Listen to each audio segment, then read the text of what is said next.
Hi అండి, నేను చింత చిగురు పప్పు అయితే చేద్దాం అనుకుంటున్నాను. మీకు చింత చిగురు చూపిస్తున్నాను. నేను ఇది అమ్మ వాళ్ళ ఇంటి దగ్గరికి వెళ్ళినప్పుడు అయితే తెచ్చుకున్నాను, ఊరు వెళ్ళినప్పుడు.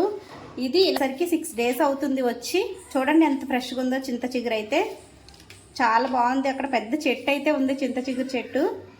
మేము లేతగా ఉంది, ఆకు కూడా చాలా బాగుంది ఆకు అయితే. ఇదైతే నేను ఇలా కట్ చేసుకొని నీట్గా చిన్న చిన్న ముక్కలు కట్ చేసుకొని మనం వాష్ చేసుకోవాలి. ఎలా చేయాలో చూద్దాం చింత చిగురు పప్పును, ఓకేనా?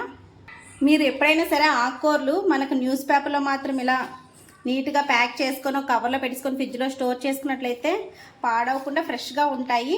ఒకవేళ మనకి పేపర్ తడిస్తుంది, ఒక చెమ్మగా అనిపిస్తుంది అంటే వేరే న్యూస్ పేపర్లను పెట్టుకొని చక్కగా ఇలా పెట్టుకోవచ్చు. బాగుంటుంది ఇలా చేసినట్లయితే. ఇప్పుడు మనం ప్రిపేర్ చేసుకుందాం పప్పు చింత చిగురు. ఇదిగోండి చింత చిగురు ఎంత బాగుందో కదా. మనం ఈ ఆకునంతటికి నీట్గా చిన్న చిన్న ఇలా ముక్కలు కట్ చేసుకోవాలి. అలా అయితే మన పప్పులోకి చక్కగా ఉడికిపోతుంది. ఇలా చాలా చిన్నగా కట్ చేసుకోవాలి మొత్తం ఆకు అంతటికి. త్వరగా ఉడికిపోతుందని మనం ఇలా చిన్న చిన్న ముక్కలు కట్ చేసుకోవాలి. చూడండి చక్కగా ఇలా చిన్న చిన్న ముక్కల కింద కట్ చేసుకోవచ్చు. నేనైతే మామూలుగా చేతితోటి తురిమేసాను. ఇలా తురిమి వచ్చి, ఎందుకంటే లేత ఆకు ఇదైతే. ఇలా దీన్ని అయితే వాష్ చేసుకోవాలి. ఇలా నీట్గా ఒకసారి అయితే కడిగేసుకోవాలి. చక్కగా డస్ట్ అది లేకుండా ఉంటుంది కదా.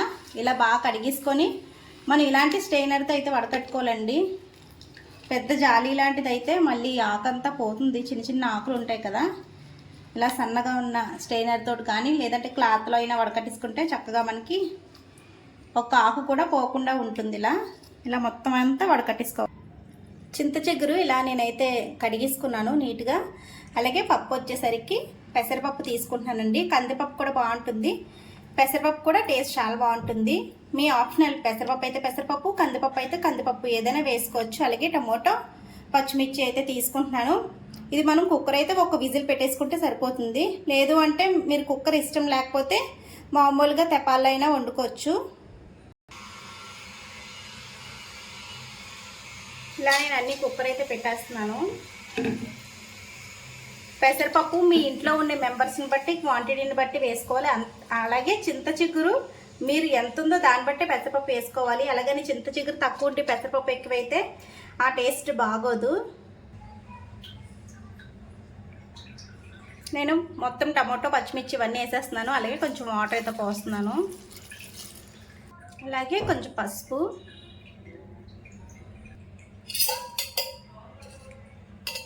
కొంచెం ఆయిల్ అయితే వేస్తున్నాను. తక్కువ 1/2 tablespoon అయితే సరిపోద్ది ఆయిల్.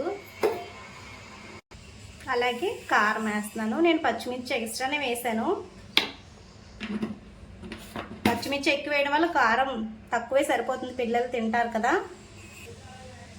మొత్తం ఇదంతా ఒక్కసారి ఇలా మిక్స్ చేసుకొని మనం కుక్కర్ మూత పెట్టేస్తే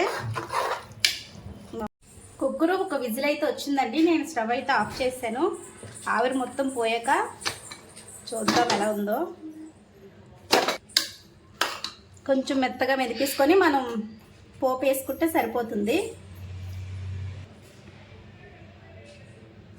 మనం పప్పులోని కొంచెం వాటర్ అయితే పోస్తున్నాం.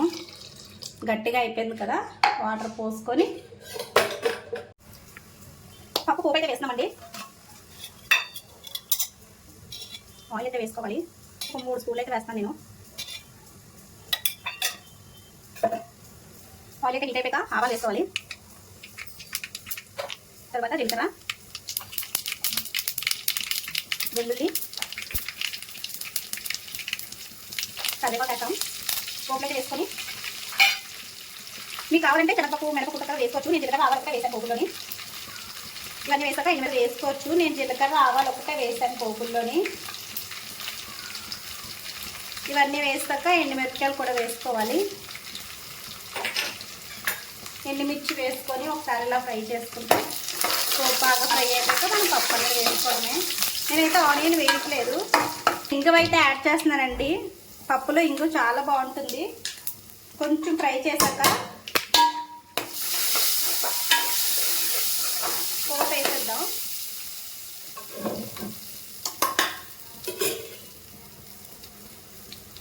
మనకి పప్పు ఉడికేంత చక్కగా పప్పు ఇలా వేసుకున్నాం.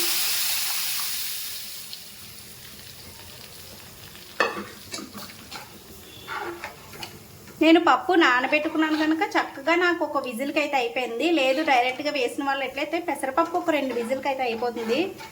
పోపు వేస్తాం కదండి, ఒక 5 నిమిషాలు పోయాక స్టవ్ ఆఫ్ చేసుకుంటే మనకి చింతకూర పెసరపప్పు రెడీ అయిపోయినట్లే. చాలా టేస్టీగా ఉంటుందండి. చింతకూర కూడా చాలా పుల్లగా ఉంది, నేను తిని చూశాను, చాలా పుల్లగా భలే ఉంది చింతకూర. దీని కాంబినేషన్ వచ్చేసరికి మనకి ఫ్రైస్, పొటాటో ఫ్రై కానీ, అరటికాయ ఫ్రై కానీ, అలాంటి ఫ్రైస్ కానీ, లేదంటే పాపడ్స్ ఏవైనా బాగుంటాయి. ఆవకాయ అలాంటివి చక్కగా బాగుంటుంది చింతకూర పప్పులోని. మనకి ఈ సీజన్లోనే కదా చింతకూర దొరుకుతుంది. మీకు ఎవరికైనా చింతకూర కానీ అవైలబుల్లో ఉన్నట్లయితే చక్కగా ఇలా చింతకూర పప్పు ట్రై చేయండి. మనకి సీజనల్ ఫుడ్ తింటే చాలా బాగుంటుంది. పప్పు అయితే రెడీ అయిపోయిందండి. నేను స్టవ్ అయితే ఆఫ్ చేసుకుంటున్నాను. సాల్ట్ వేసాను, కాకపోతే ఆ వీడియో క్లిప్ మిస్ అయింది. రుచికి సరిపడినంత సాల్ట్ అయితే వేసుకోవాలి.